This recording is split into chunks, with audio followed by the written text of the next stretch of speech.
Phil and Anna have been married for over 43 years. Picture them seated at their kitchen table, surrounded by retirement brochures, financial statements, and maps.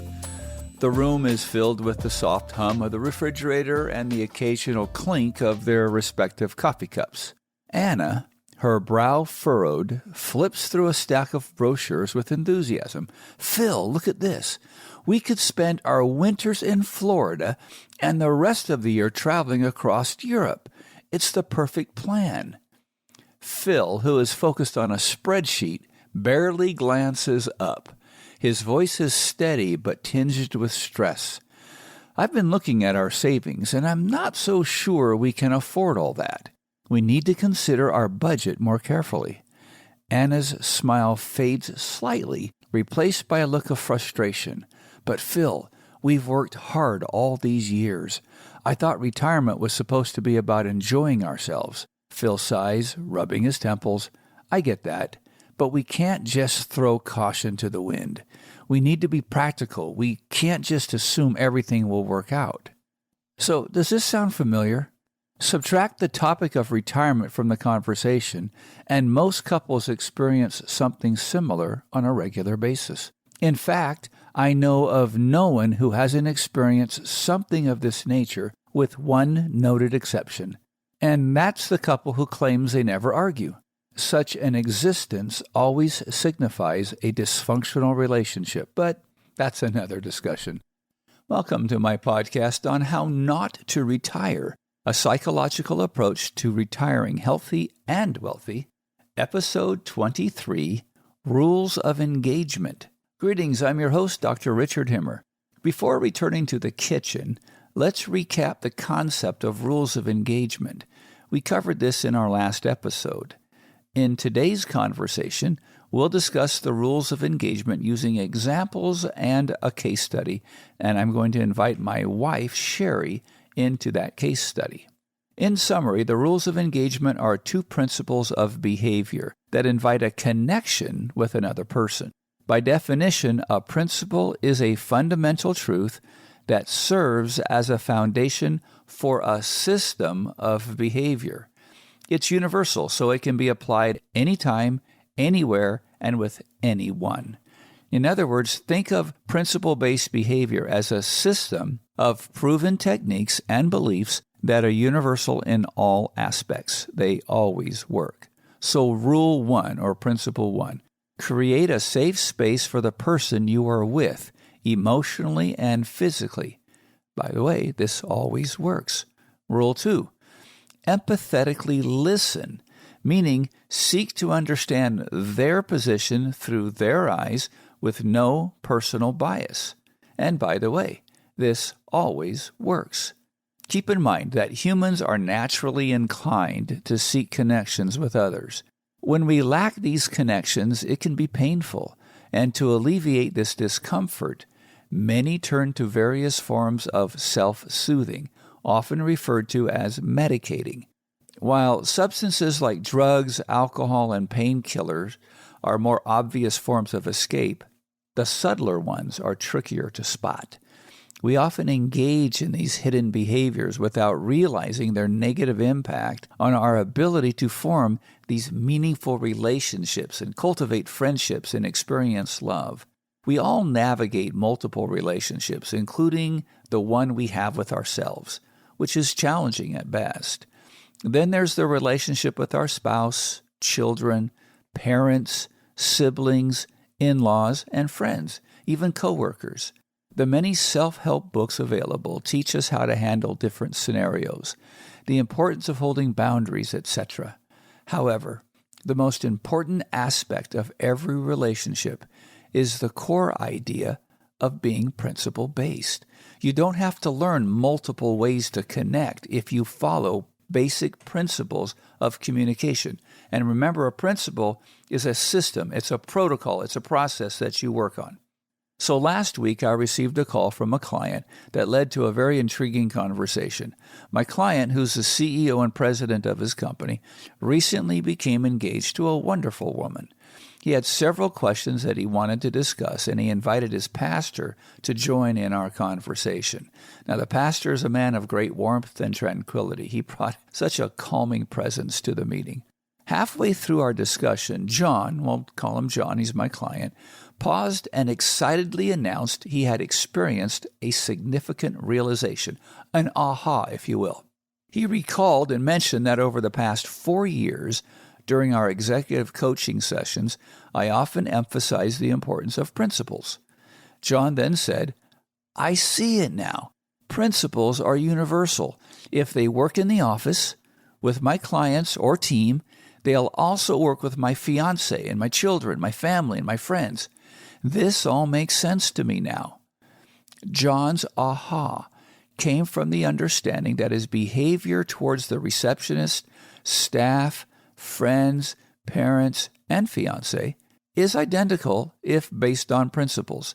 He needs only to learn behavioral principles once and then practice them to increase the probability of deeper, healthier relationships with all that he comes in contact with. So as a reminder, within the rules of engagement, we have mentioned 10 blind spots. Communication blind spots are what not to do. The key to addressing a blind spot, however, is replacing the vacuum created when not engaging in the communication blind spot. So here's a short review of the 10 how not to effectively communicate techniques. So 1, criticism. How many of you really look forward to somebody constantly criticizing you? So self-explanatory. If you don't like it, don't do it to others. Sarcasm. Sarcasm, if used, needs to be very specifically used in a very safe environment. As a general rule, sarcasm is always at someone else's expense. If you are looking to build a relationship from scratch or rebuild one because it's been broken, sarcasm is one of those that needs to be zero of it at all. Don't have any of it. It's not safe to use sarcasm until you have a very safe position built on trust. 3, judging. Judging is both a negative and a positive. Fear based on judging is why people don't like to write, to speak, to give presentations. They're always afraid that they're going to be judged. But on the other hand, which we haven't gone into much on this one, when you judge someone's comments, so they're telling you a story, and you constantly go, oh, that's awesome. Oh my gosh, that's amazing. What you don't realize is subconsciously you've just biased that conversation, and they will try to get another awesome or another that's great subconsciously, and they'll exaggerate their story, right? The fish will get a little bit bigger because now they're biasing what they say so they can get the same kind of drug hit when you compliment them. Relating. Now, this is a pushback one every single time. Relating is when you take the wind out of someone else's sails. Don't take my word for it. Just pay attention to relating. Listen to other people when they do it and start realizing how harmful relating is when talking to someone. Persuasion, manipulation, condescension, shoulding, and that means you should do this and you should do that. That's just trying to seek agreement. You're trying to get someone to agree that you're right. Controlling, and then the bullying aspect of intimidation. All right. For example, I'm going to go into a little bit of how this applies to couples. A common practice when we speak to each other is that attempt to be right or to seek agreement. So let's analyze this idea by returning back to the kitchen with Phil and Anna. To recap, Anna's looking at travel brochures. Phil is engrossed in his spreadsheets. The conversation shifts into a back and forth exchange, with Anna expressing her dreams and Phil countering with financial concerns. Each time Anna suggests a new idea, Phil's response becomes more curt, and Anna's response becomes more defensive. Have you ever experienced something like this? Phil is focused on the money or the potential lack thereof, and Anna is focused on her travel dreams. Both are engaged in agreement seeking, and neither is listening to the other. The discussion is interrupted by the ringing of the phone. And as Phil answers it, Anna steps into the kitchen. Her frustration is evident. She pulls out a notebook and she starts jotting down her thoughts. She's hoping that she could clarify her own feelings and plan a more effective way to address them with Phil. Later, as Phil hangs up the phone, he notices Anna's tense posture and the pages of scribbled notes. So he says, "Anna, I know this is important to you, but we're just not seeing eye to eye. I'm worried about the money, and you're already enjoying the trips." Anna takes a deep breath and she looks up. Maybe we need to sit down and really listen to each other instead of just reacting to what we say. I want us both to be happy with our retirement plans, but I think we need to understand the other's concerns better. Now, this is called empathy, listening to the other person without a personal bias. It's very powerful. Now, keep in mind what her initial reaction was is to write down all her ideas so she can convince Phil that her ideas are good. He was going to show her the spreadsheets so he can convince her that she's up in the night, at least at this time. Then Phil nods slowly. The tension in his shoulders start to ease. Okay, let's try to hear each other out. Maybe we can find middle ground if we really listen. They decide to set aside their current plan and take a step back, agreeing to discuss their retirement dreams and concerns with more patience and empathy. The road to retirement may be uncertain in some respects, but they both agree that navigating it together with clarity might just be the key to making it enjoyable and fulfilling for both of them. Keep in mind this. As humans, we are inherently social creatures. The drive to connect with others is not just a casual want. It's a fundamental need, deeply embedded in our biology and psychology. From the beginning of life, we seek companionship, longing to love and to be loved, to make and keep friends, and to experience the warmth that only human connection can provide. Research has consistently supported that strong social bonds are essential to our well-being. A groundbreaking 2010 study revealed that those with robust social connections enjoy improved longevity, a stronger immune system, and a reduced risk of depression and anxiety. And this does not count Facebook or social media or the likes or the friends that you have. These findings underscore the profound impact that relationships have on our emotional and mental health. But despite this intrinsic need, many of us struggle to connect meaningfully with others. The relationships we cultivate or attempt to build often fall short of the deep connections that we desire, and this is not an uncommon experience. It probably doesn't surprise you, but couples who are unhappy in their marriage usually, like a very large percentage of the time, misunderstand each other. They read negative emotions or foul intent into comments, text messages, emails, in the worst possible way. This is the opposite of charity. Communication is about what is received, not about what is intended. If there's a gap between what you are saying and what they are hearing, you have to find a new way to say it. And that was a quote from James Clear. So I'm going to now introduce my wife to you. Her name is Sherry, and she's going to run through a case study, a take 1 and a take 2. I'll explain the basis here in just a second. I'm going to go get her. Okay, I've been able to get my wife, Sherry. She's going to join me to do a case study called Lyle and Wendy, Take 1. So I'll be the narrator, and I'll play the role of Lyle, and Sherry, you play the role of Wendy. All right. Lyle has gone to great lengths to plan a big surprise for his wife, Wendy. Deb, an old friend of Wendy's, was coming to town. Lyle arranged for Wendy to meet him at a restaurant at 6 o'clock, where Deb would also be waiting. At 5:45, Wendy called Lyle. Hey, Lyle, I'm working late and I can't get out of it. Let's take a rain check on dinner tonight. Thanks. Serious again? Why can't you leave work at work instead of constantly interrupting our lives? Really, Wendy, you prioritize work over me and over us every time. This is getting old. Come on, Lyle. You know this is important, and I make a lot of money. Why can't you understand how much this job means to me? Sure, I understand. Your priorities are clear. Number 1, job. Number 2, Wendy. Number 3, C number 1. I get it. But I can't live like this anymore. I'm tired of being second fiddle. Who am I kidding? Second fiddle would be a promotion. Stop whining. It's my money that allows us to live in our house. House? We don't have a house. We have a museum, so you can be seen with all your trinkets and expensive junk you buy when you travel for work. How is this a house? We can talk about this when I get home, Lyle. Please be patient. I'll make this up to you another time, okay? Yeah. We'll see. All right. End of case study 1. Let's analyze what went wrong in this situation. And let's start with Wendy's actions and approach.